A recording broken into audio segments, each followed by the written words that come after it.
Êxodo 25, o texto que tem abalado corações. Quem foi que disse? A quem? Para falar com quem? Para fazer o quê? Agora lê comigo isso aqui. De todo homem cujo coração se mover para isso, voluntariamente recebereis a minha oferta. Agora lê comigo o versículo 3 e repete se você puder. Pode ser? Eu leio e você repete. Calma aí rapidinho. Esta é a oferta que dele recebereis: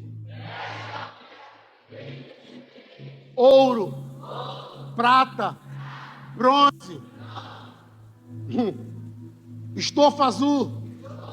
Não desanima, fala alto. Púrpura, carmesim, linho fino, pele de cabra, pele de carneiro, tinta vermelha, pele fina, madeira de acácia, azeite, especiarias, incenso, perfumes, pedras preciosas. Versículo 8. E me farão um santuário e eu habitarei. Vamos fazer aqui? Primeiro princípio que eu ensinei vocês semana passada. Oferta é coisa de Deus. Pastor, nunca li palavra ofertória na Bíblia, porque você não quer ler a Bíblia toda. Ageu só fala de oferta. 3 profecias, as 3 é sobre oferta. Uma delas ele diz: enquanto vocês priorizar a casa de vocês e não a minha, vocês trabalharão e terão o bolso furado. Você vai trabalhar e nunca vai manter nada, até que você entenda a prioridade. Segunda coisa, em princípio, oferta é para filho. Diga alto, filho. E eu disse isso semana passada. Para quem não é filho, não precisa ofertar. Não se incomode. Pode entrar nessa igreja, usar essa igreja e ir embora. Os filhos pagam as contas daqui.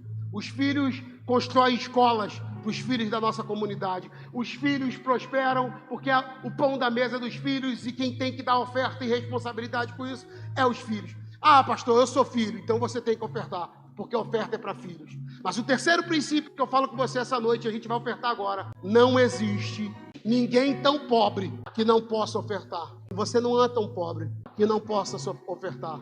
Quem tem ouro dá o quê? Não tem ouro, então faz o quê? Prata. Não tenho prata, dá o quê? Não tenho bronze, traz pano azul.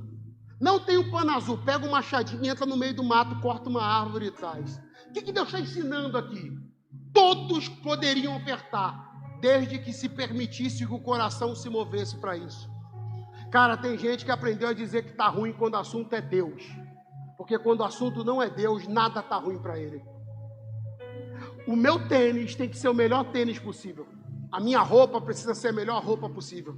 Mas não é escandalizador a ideia de que o tênis, a melicinha que você colocou para vir para o culto, ganha de 20, 30, 50 domingos seus vir na igreja? Que a bolsa que você vai bonitinha para a festa ganha da sua oferta?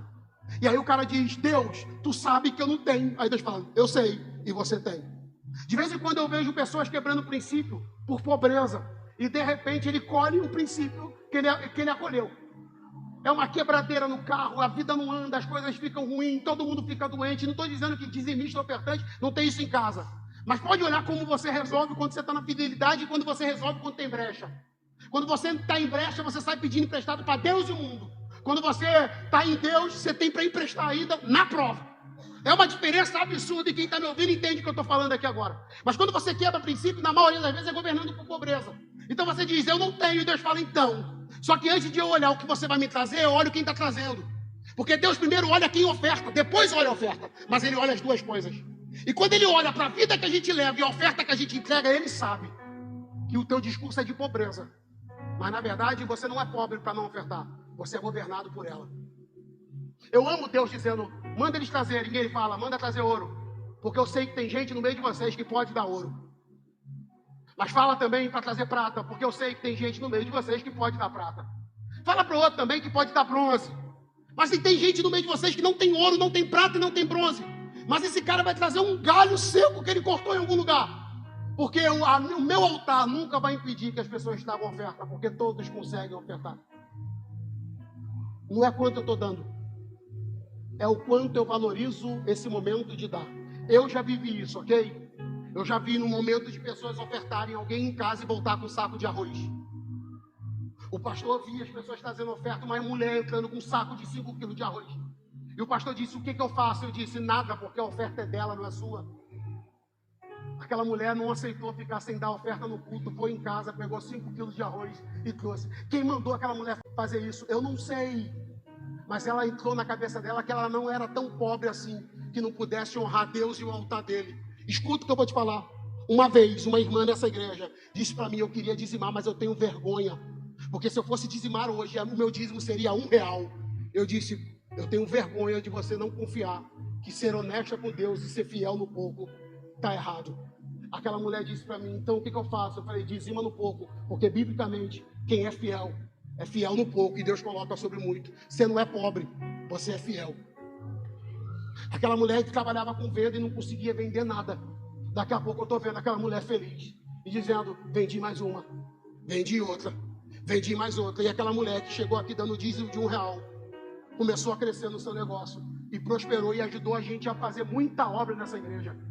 Mas imagina se ela fosse governada pela pobreza e ouvisse do diabo o que o diabo queria dar. E deixa eu te falar uma coisa, a maioria das pessoas acham que na hora da oferta elas precisam de uma direção. Não, oferta não é para direção, oferta é para caráter.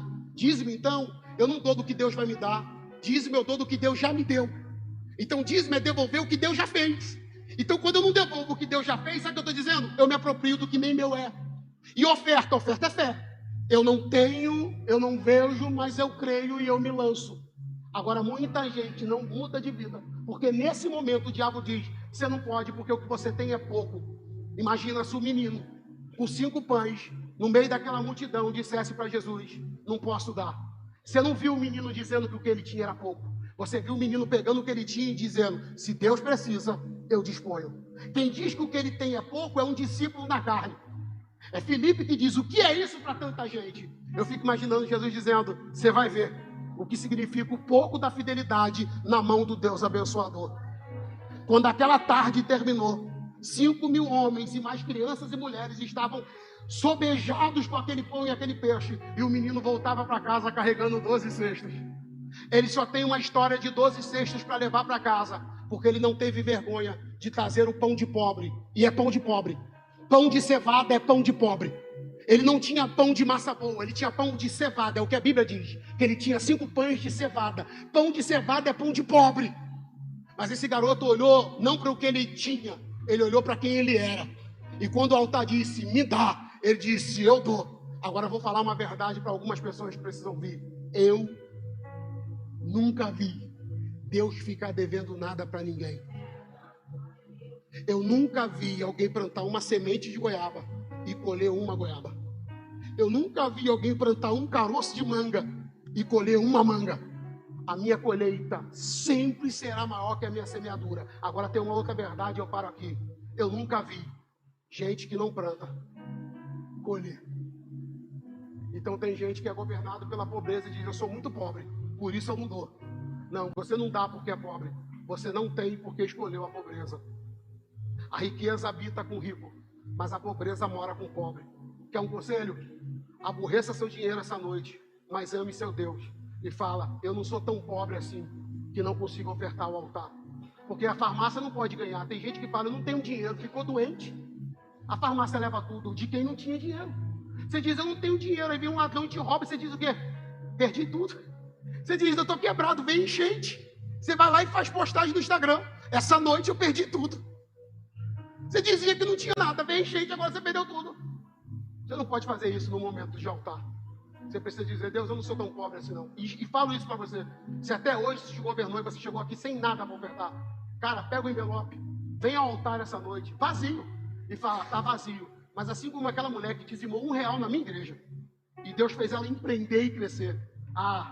Hoje eu oferto a minha fé, mas eu volto aqui para dizer, Deus não fica devendo nada para ninguém, e eu não sou tão pobre assim, para que possa ofertar.